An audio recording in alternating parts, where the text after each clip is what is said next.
Welcome into the new Boston studio in its iteration number one. Lewis is here. I am here, but there is just too much news to talk about right now to spend too much time on the studio. So we'll talk about that more on the bonus show. You probably heard Friday night series of coordinated terror attacks in Paris, also including the northern suburb of Saint Denis. ISIS has already taken responsibility. This was a combination of mass shootings, suicide bombings, non-suicide bombings, I guess old-fashioned bombings is what we call them, hostage taking, 3 separate explosions, 6 mass shootings, and a standoff with police. Horrific, Lewis. I don't think there is any other word for it.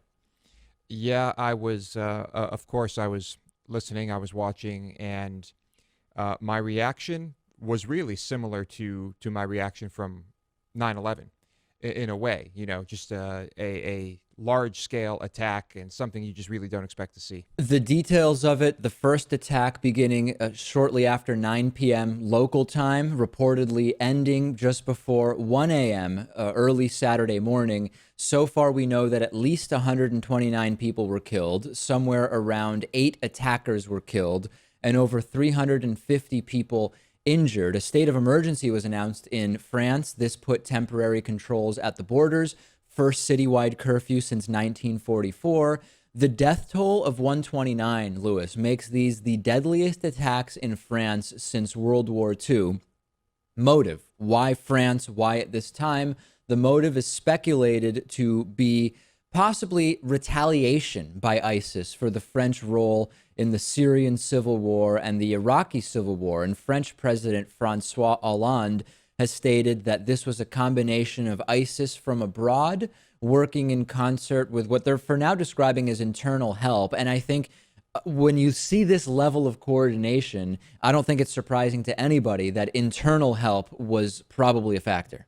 That was my first thought. I thought that clearly this is a group that has been in France for a long time. You go on Facebook, and I'm sure everyone has seen people saying, oh, are you still happy with the immigration, letting refugees in? Look what's happening. Well, if there was not internal help, I would be very surprised. If we are to believe that the Russian Metrojet plane crash was an ISIS bomb, ISIS claiming responsibility for that, then we do have the possibility here of a factual, non-hyperbolic reality that ISIS is becoming increasingly belligerent, expanding their terroristic reach into plane bombings, coordinated mass casualty attacks in Europe.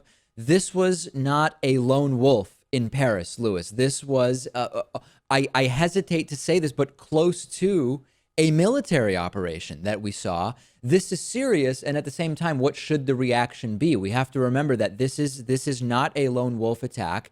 We are talking here about a group in ISIS that is increasingly expanding its actions beyond its own borders, beyond its limited strongholds that it has had in Syria, less so in Libya, in Iraq. And I really don't know what the answer is, but my sense is that we may be seeing a more coordinated response from militaries than we have seen so far, than we have seen in a while.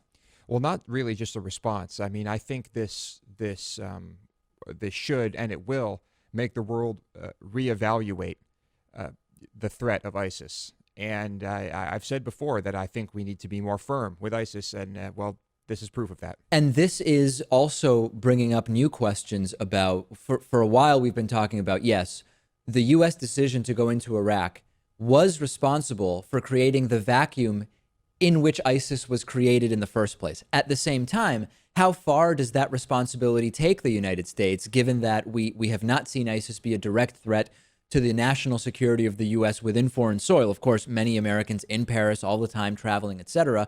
So I think that is now going to show some pushback. We're going to follow it. We'll see where it ultimately goes, and we'll learn more about these attacks. No question about it.